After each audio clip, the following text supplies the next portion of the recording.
আসসালামু আলাইকুম রহমতুল্লাহ। আশা করি আপনারা সবাই অনেক ভালো আছেন, সুস্থ আছেন, আল্লাহ তাআলার অশেষ মেহরবানি। তো আমাদের এখানে আজকে প্রচুর পরিমাণ আকাশ খারাপ করছে। তো সে কারণে অনেকেই বিপাকে পড়ে গেছে, অনেকে দুশ্চিন্তা করতেছে যে আমাদের এখানে কিন্তু এখন সব ফসলই যেমন এখন মানে পাকার অবস্থা, অর্থাৎ মাঠ থেকে বাড়িতে নিয়ে যাওয়ার পর্যায়ে এখন আমাদের এই ফসলগুলো।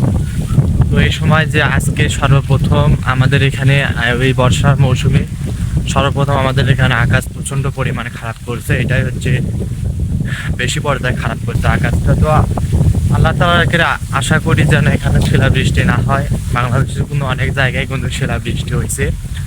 তো আল্লাহ তাআলার কাছে আমরা আশা করবো যেন আজকে আমাদের শিলাবৃষ্টি না দেয়, এই শিলাবৃষ্টির হাত থেকে আমাদের যেন রক্ষা করে। আল্লাহ তাআলা হচ্ছে উত্তম পরিকল্পনাকারী।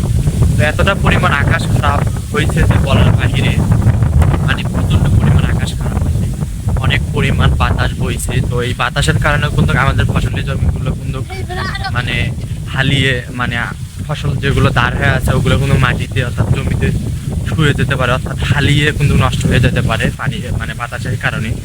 অনেক পরিমাণ কিন্তু আকাশ খারাপ হয়েছে। তো মানে বলা এক কথা বলার বাহিরে। তো আল্লাহ তাআলা যেন আমাদের এই দুর্যোগ থেকে আমাদেরকে রক্ষা করে, এবং বিশেষ করে কৃষকের তো দুঃখ দেখার মতো কেউ নাই। তো রাষ্ট্র কৃষকের দুঃখ দেখে না আমাদের। তো আল্লাহ তাআলা যেন সর্বোপরি আমি বলি, আল্লাহ তাআলা যেন আমাদের এই ফসলগুলোকে রক্ষা করে। তো ফসল কিন্তু এখন মানে পাকা, মানে পেকে গেছে। 5-7 দিন গেলে হয়তো কেউ ফসল বাড়িতে নিয়ে যাবে, বা 7-8 দিন 10 দিন গেলে কেউ হয়তো বাড়িতে নিয়ে যাবে। এই পর্যায়ে যে বৃষ্টিটা হওয়া মানে অত্যন্ত ক্ষতিকর একটা বিষয়। তারপরে ভুট্টা ক্ষেত আছে, তো এই ভুট্টা ক্ষেতের জন্য কিন্তু এই বৃষ্টিটা অনেক মারাত্মকজনক একটা ক্ষতিগ্রস্ত হয়ে পড়বে। তো সর্বোপরি আমি কিন্তু বলেই থাকি, তো আল্লাহ তাআলা হচ্ছে উত্তম পরিকল্পনাকারী। আল্লাহ তাআলা যা ইচ্ছা তাই করবেন। আল্লাহ তাআলার বাইরে তো কিছু করা যায় না। তো বৃষ্টি কিন্তু প্রায় এসে চলে মানে আসছে, কিন্তু এই ভিডিও করতে কিন্তু বৃষ্টি চলে আসছে।